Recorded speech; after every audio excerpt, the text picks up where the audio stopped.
If you're going to be dead completely, there is no insoluble impediment to that proposal, but it is easier to show you than to tell you verbally.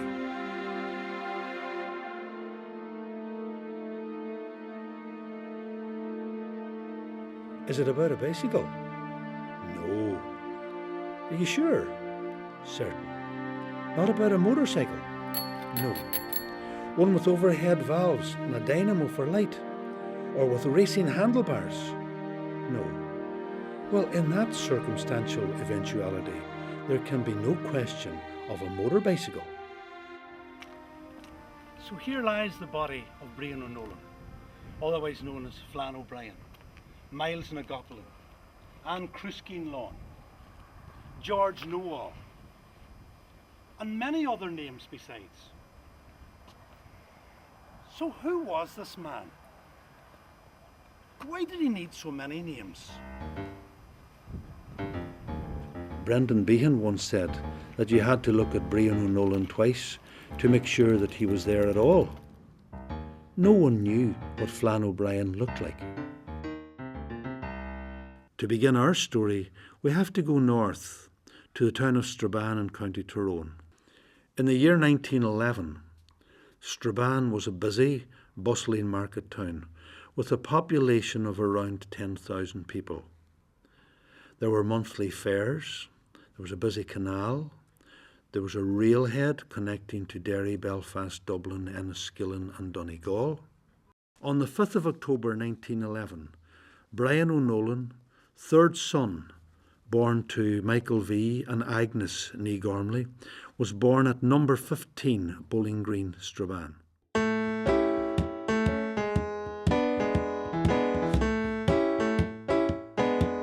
It was probably one of the oldest roads in the world. I found it hard to think of a time when there was no road there, because the trees and the tall hills and the fine views of bogland had been arranged by wise hands for the pleasing picture they made when looked at from the road. Without a road to have them looked at from, they would have a somewhat aimless, if not a futile aspect.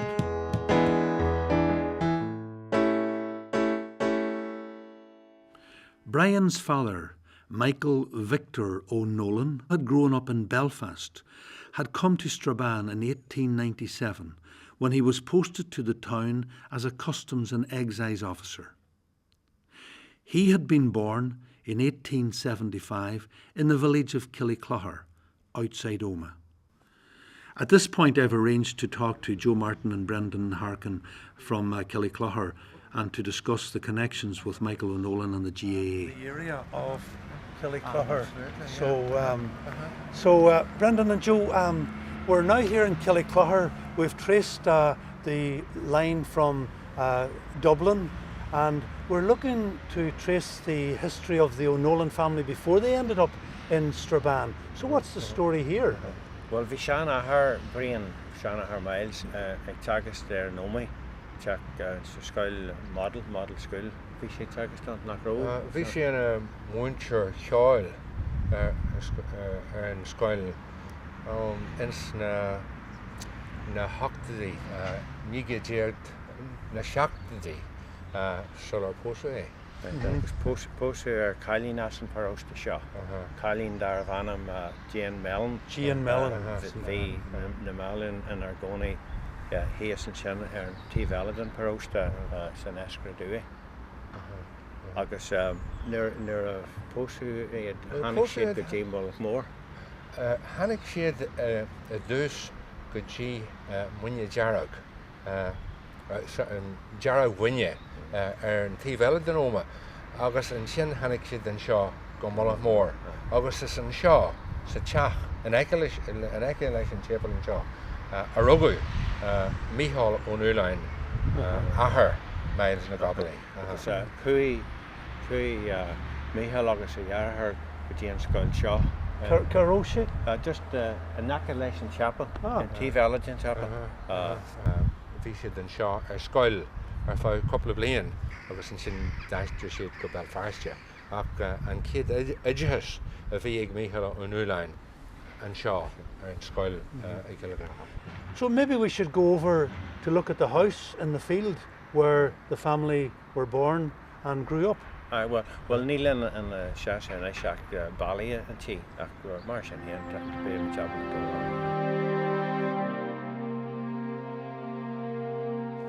Well, that was a long walk up there now to come to the house of Michael V. O'Nolan where he was born. Joe, you said it was a Jack Bug. Well, it's definitely a very small house. Well, teach bag tuaithe agus cai tú cymni go raibh siad in a gcónaí seo a nach géad déag seach chuig. Fiche blian is chuig a ní an gcuirt a mhór. So bhí teach réasanta a bhí an do rám sin. Jack compórteach agus bhí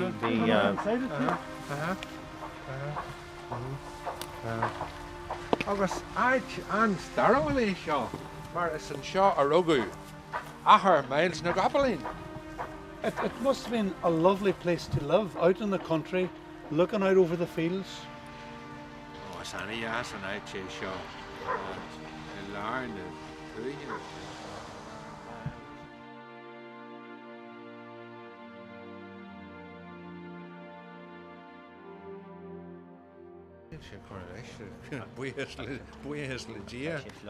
Gentlemen, now that I've got you in Killyclogher, right place, right time, I want to talk to you about Michael O'Nolan, his influence on Irish culture and in developing of the Gaelic Athletic Association in the Strabane district. Is einta ar fad an tionachar a bhí ag Michael O'Nolan ar Chumlú Clas Gael ar an Trawan ag chun Hiroan agus a Guigála an Trúracha. Now what you sin fear Brandan? Bhí some aige in Ahanrod Gaelach, you know, on Ceol, on Dausa, on Changa, agus Michliki. Agus, you know, Corsair Bun on Feis Mór, Strabane.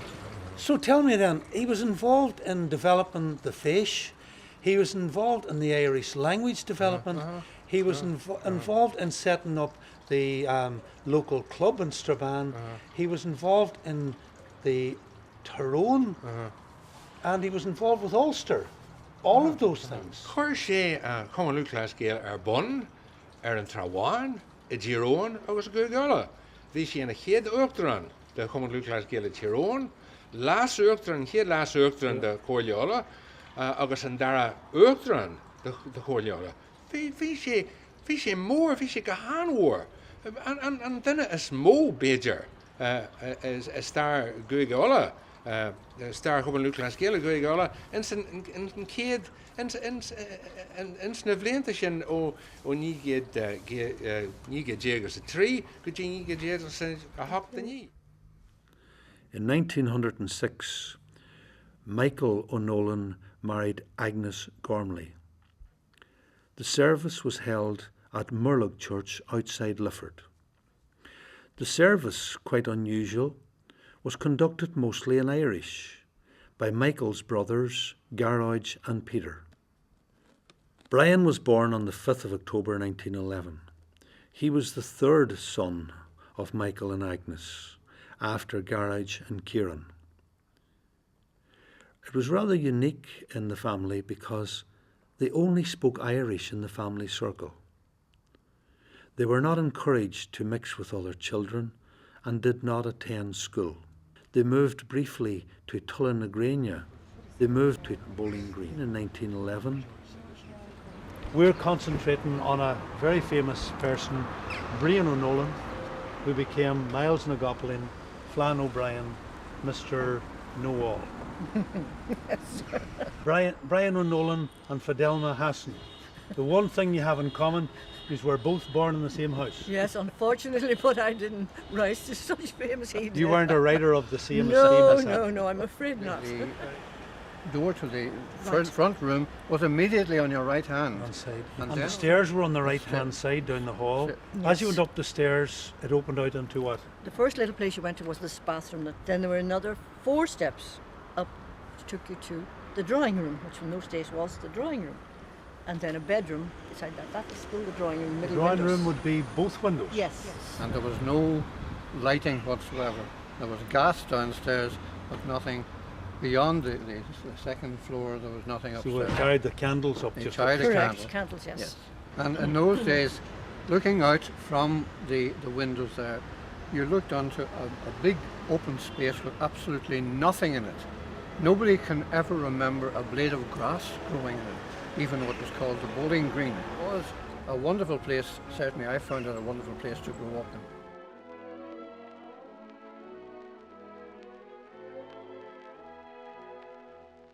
In 1912, Michael was temporarily transferred to Glasgow, and from Glasgow they moved back to Inchicore in Dublin in 1916, and by 1917 they were back in Strabane in Ballycolman. Brian O'Nolan had cherished memories of his childhood and subsequent holidays in Strabane, which he described as the happy-go-lucky town at the confluence of two tumbling rivers. His brother Kieran wrote that the days he and Brian and brother Garage spent by the Mourne were the happiest days of their lives, particularly the hours spent in the long grass of the river bank, while the sun seemed to stand still in the cloudless summer sky, and they could hear the distant clang of mowing machines and the faint hum of the turbines in the linen mill. In Kieran's book Oige and Jarahar, he described, "During the summer, we spent a lot of time at the riverside, wading about in the water with our boots tied together by the laces and slung around our necks. It was a favourite pastime. I do not remember what we were doing. We certainly were not fishing. That activity came into its own only when the river was in flood. In any event, we became very knowledgeable about the stretch of the river near the town. We could pinpoint every hole and underwater rock and the likely location of a resting trout or a coiled eel. On other days, we would go up the river bank as far as Camus, where the water is dark and deep even in summer. 7 fields up the bank of the river, there was a chance you would see a seal, and there would be hundreds of swallows skimming and diving when the midgets appeared in the sunlight. These were stirring times in the political life of the country. War and unrest were in the air. Nevertheless, if I had to choose the quietest, happiest days I can remember in my whole life, I would pick the years 1917 to 1920. I remember especially long summer days when we would be lying on the high grassy banks at the riverside. Days when you could imagine that the sun was standing in the sky, with time suspended. No movement except for the river, and no sound except for the hum of insects and the faraway throb of the shirt factory giving out the pulse of summer. The river was only one aspect of our lives in Strabane. Apart from our life at home, the rapport we had with my mother's family influenced us enormously. In 1923, when Brian was 12 years of age, his father Michael was promoted and transferred to Dublin. They lived at number 25 Herbert Street, close to the Grand Canal between Mount Street and Bagot Street Bridge. You know, as I'm standing here throwing stones into the River Mourne, it reminds me of whenever we were living in 25 Herbert Place. Garage and Brian and I, Kieran, our bedroom was on the 4th floor. We were always experimenting. So one day, Brian dropped paper out of the 4th floor and we watched it floating down. And it was a lovely experiment. So the next time we tried it and the paper was heavier. And later we tried a pebble and we watched it as it went and hit the gravel. The next day we tried it with a bigger stone, until one night we decided a bit of devilment. We got larger stones and we waited until a single passer-by was coming along the dark street. And just as he passed our house, we opened the window and threw the stone out, and it fell on the gravel. And the passer-by turned in astonishment, thinking that there was a ghostly figure behind. Looked around and could see nothing. We thought this was great fun, so we tried it a few times. Until one night, we tried it once too often. With a large stone, we threw it to the ground, but it hit the metal railings. And this passer-by, he didn't think it was a ghostly presence. He went to the house next door and complained that stones had been thrown from high up in the building. The next night, when we decided to try it again, we stopped when we saw little glistening lights among the trees, only to discover that it was the shine of a policeman's uniform. The neighbours were watching for us. We never did it again.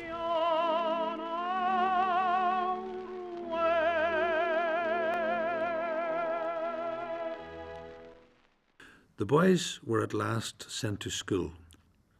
From Blackrock he attended University College Dublin, from where he graduated with a degree in Celtic languages in literature and language.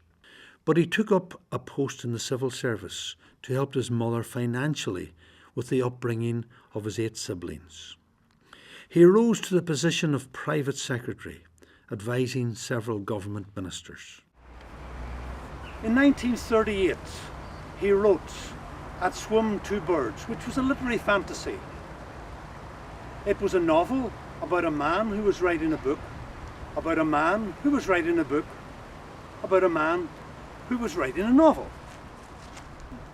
Kevin, we've been tracing the life and times of Brian O'Nolan, and delighted to meet yourself and find out what you remember about your Uncle Brian.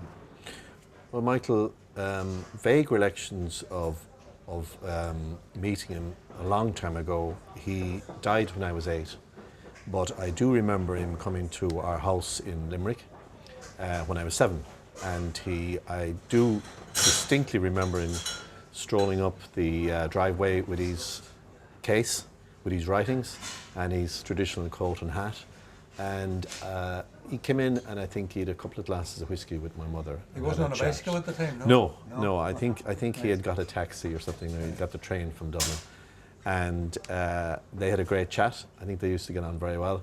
And then later, my father arrived, and they had a conference. But that was about 1965, so it was just a year before he died. So he died on the 1st of April 1966. That's correct. So what would your family have made of Brian? Yeah, our grandfather Victor suddenly died and left them in a pretty precarious situation. So he took up the leadership, really, and it was I would say it's very tough for him. Yeah. Because he always wanted to be a professional writer, but I don't think he could have afforded to have lived on his writings. So he joined the civil service and became very successful. Absolutely, but I think that was it. At that time, he wouldn't have survived on writing alone, so he needed both incomes. How would you sum up Brian now as an uncle of yours?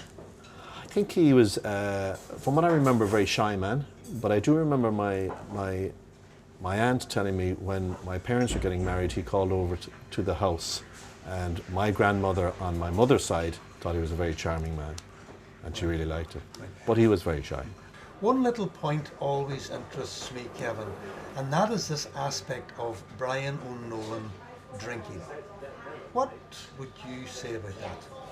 Well, Michael, over the years there's been a huge background to pubs with Irish writers, which has been exaggerated to suit the position. And of course, he was a serious drinker. But I'd also like to make the point that he was doing 3 columns a week with the Irish Times. He never once missed a deadline. He was also writing, and of course he was working as well. So he couldn't be in a pub 14 hours a day and get this done. The draw of the Irish Times was a huge mental pull on him, because it had to be there, it had to be funny, and it had to be topical, and it had to be on time.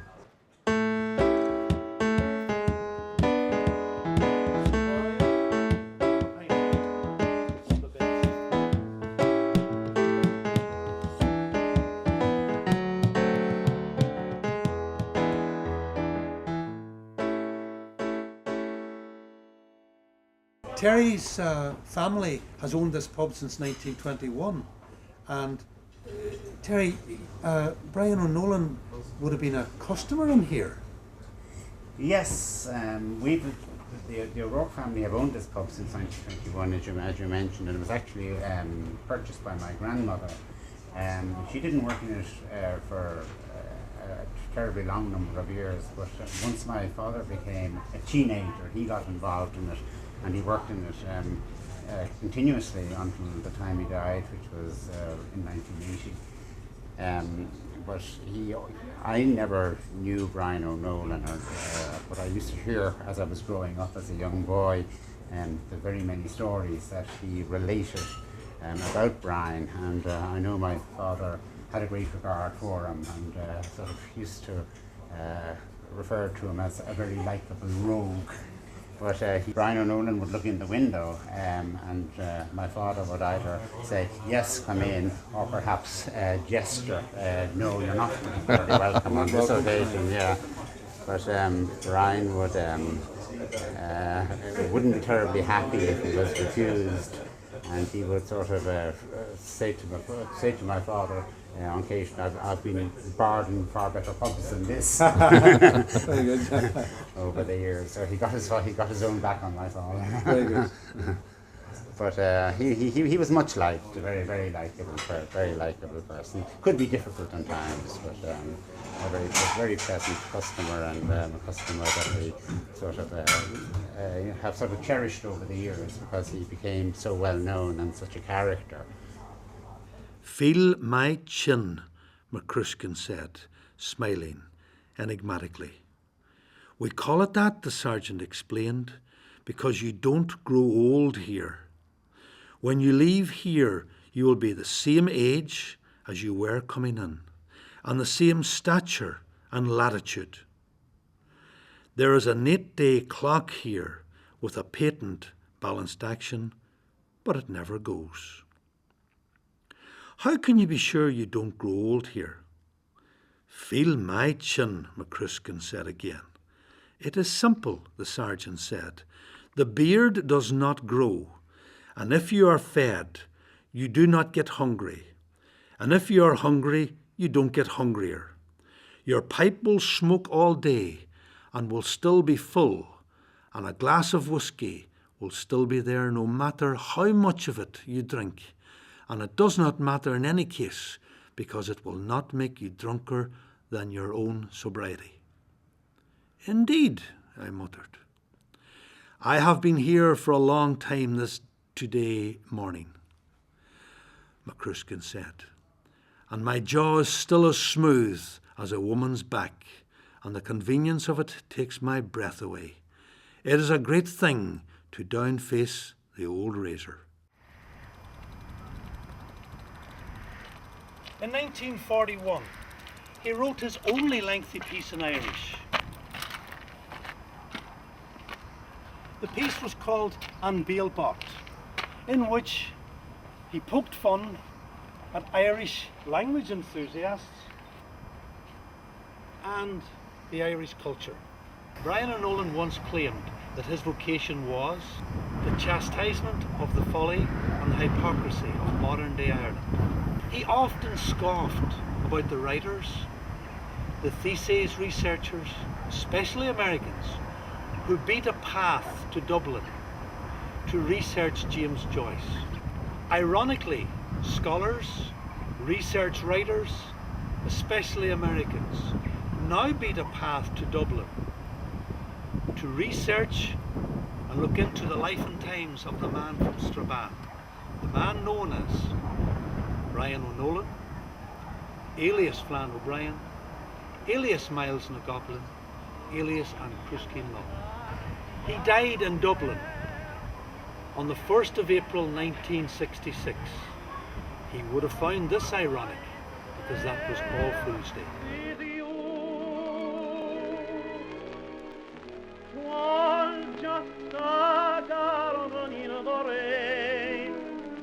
But then the sun came out again, and sent us the happy news.